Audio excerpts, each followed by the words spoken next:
Deus tem planos para cumprir em nossas vidas. Essa é a mensagem de toda a Bíblia e é isso mesmo que estamos estudando aqui no Encontro com a Palavra, escrito pelo pastor Dick Woodward e narrado pelo pastor Edson Bruno. Fique atento a mais um programa que o Ministério Cooperativo Internacional leva a você. Com você agora, pastor Edson Bruno.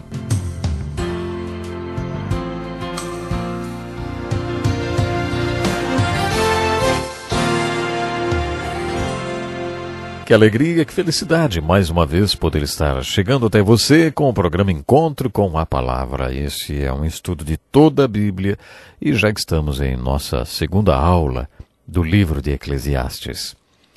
No último programa vimos algumas declarações que Salomão fez no livro de Eclesiastes, questionando e duvidando de Deus.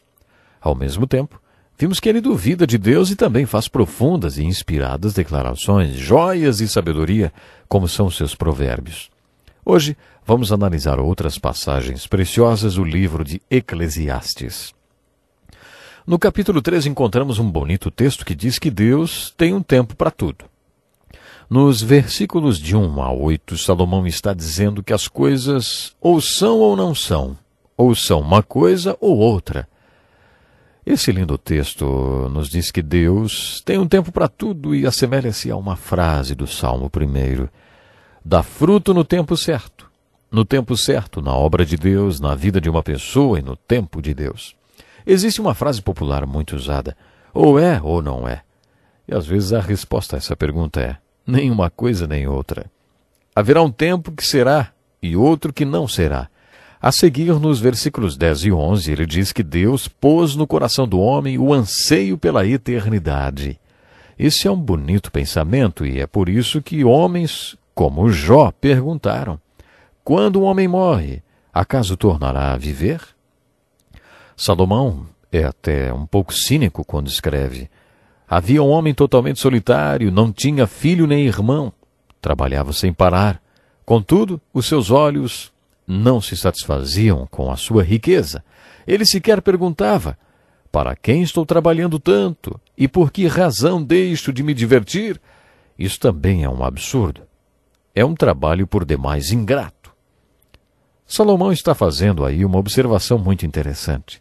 Ele está descrevendo aquela pessoa viciada no trabalho, cujos filhos já são crescidos e mesmo assim essa pessoa trabalha 18, 24 horas por dia para ganhar dinheiro em cima de dinheiro, quando nem ele nem sua família precisam de mais dinheiro.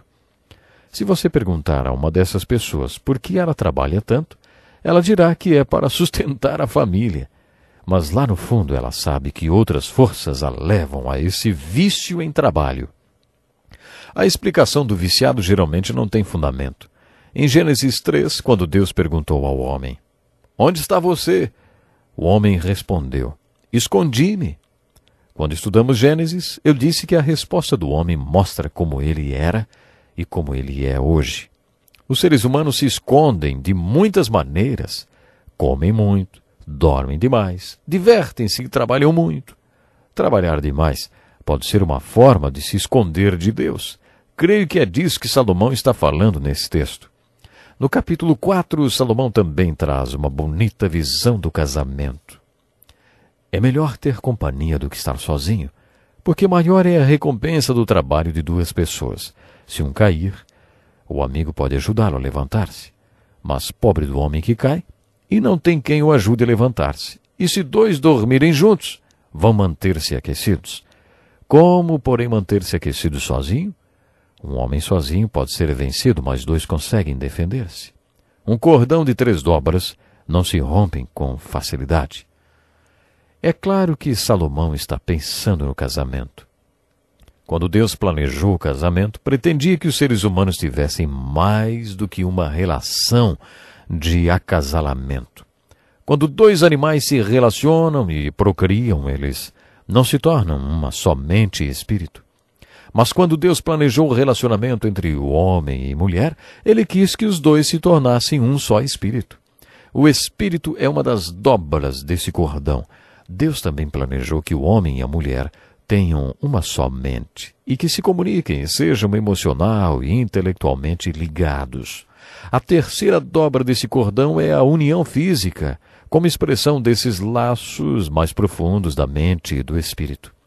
O seu casamento será como um cordão de 3 dobras, quando tiver a ligação espiritual e intelectual, e como expressão das 2 primeiras, a ligação física. Quando a ligação física se quebra devido a doenças ou idade, você ainda tem a ligação espiritual e intelectual, que são os 2/3 mais importantes do casamento. O problema com os casamentos de hoje é que eles são só físicos. Deus planejou a comunhão no casamento. Ele também planejou o relacionamento físico que expressa as dimensões espiritual e intelectual no casamento.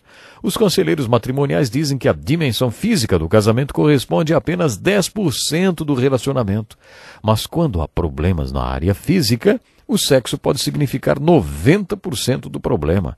O sexo foi feito como expressão prazerosa dos laços de comunhão e comunicação no casamento. No capítulo 7, Salomão dá mais um grande ensinamento. Esse capítulo parece uma miniatura do livro de Jó. É melhor ir a uma casa onde há luto do que a uma casa em festa, pois a morte é o destino de todos. Os vivos devem se lembrar disso. A tristeza é melhor do que o riso, porque o riso triste melhora o coração.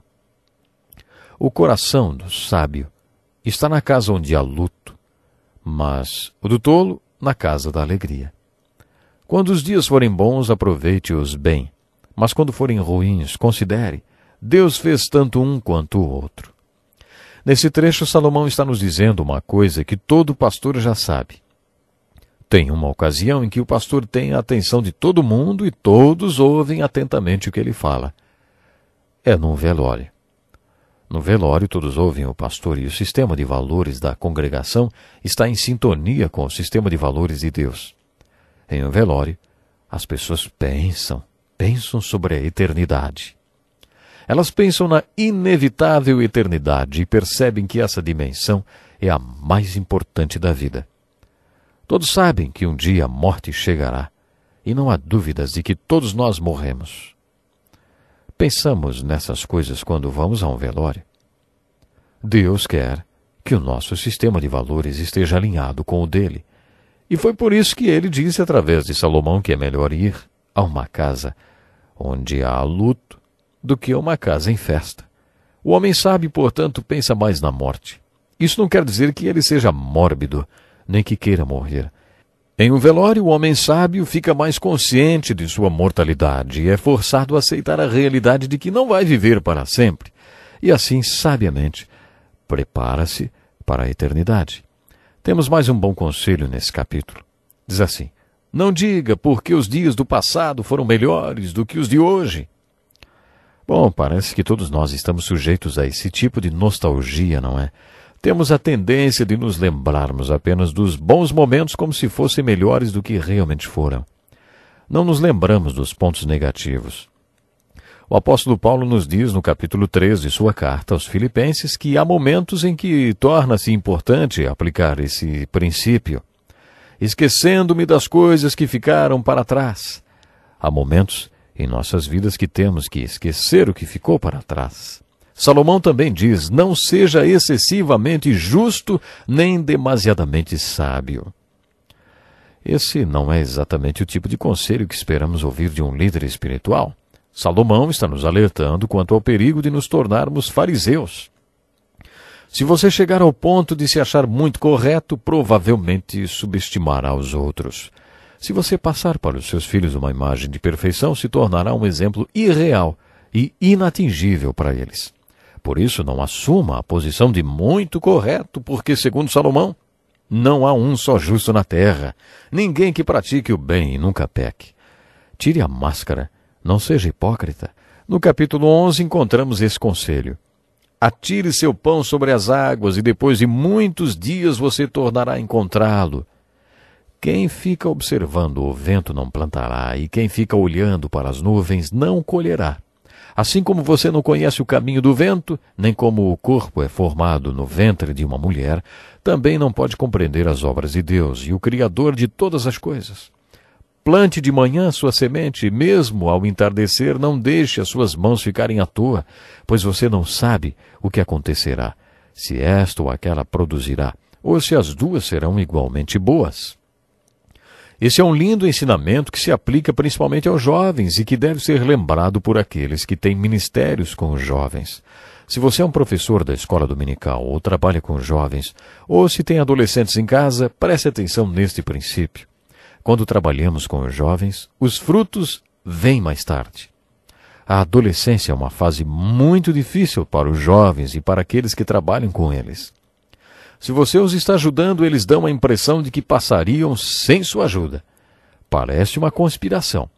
Eles decidem que não vão rir de suas piadas e fingem que não ouvem o que você está falando. Isso não quer dizer que sua ajuda não serve para nada. A sua parte é atirar o seu pão sobre as águas e plantar de manhã sua semente, pois você não sabe se esta ou aquela produzirá. Isso é com Deus. A nossa parte é sermos fiéis. Por isso, seja fiel a Deus e plante com fidelidade. Deus fará prosperar conforme a vontade dele. O livro de Eclesiastes termina com esse lindo trecho. Lembre-se do seu Criador nos dias de sua juventude, antes que venham os dias difíceis.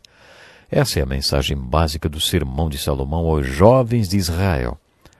Salomão aconselha os jovens a se alegrarem nos dias da mocidade e aproveitarem cada minuto, mas depois ele diz, lembre-se do seu Criador. Segue-se uma linda poesia inspirada que descreve a velhice, quando todo o corpo enfraquece. Salomão aconselha, lembre-se do teu Criador antes que os dias difíceis se aproximem, quando os guardas da casa tremerem, referindo-se aos braços e às mãos, os homens fortes caminharem encurvados, aquele se refere às pernas, quando pararem os moedores, isso seriam os dentes, e aqueles que olham pelas janelas enxergarem embaçado, são os olhos, quando as portas da rua forem fechadas, os ouvidos, quando o barulho das aves o fizer despertar, quando florir a amendoeira, os cabelos brancos. Salomão começa a falar da morte, antes que se rompa o cordão de prata ou se quebre a taça de ouro.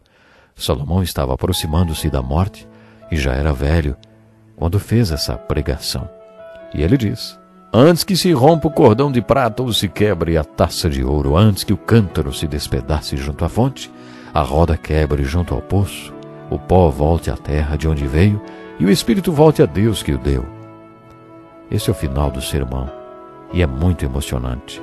Um lindo sermão dado aos jovens de Israel por um velho rei. Vamos ficando por aqui. Que Deus nos abençoe. Até o próximo programa. Que lição importantíssima. Obrigado, pastor Edson Bruno. Prezado ouvinte, coloque em prática o que você ouviu aqui. Sem dúvida, sua vida será grandemente abençoada.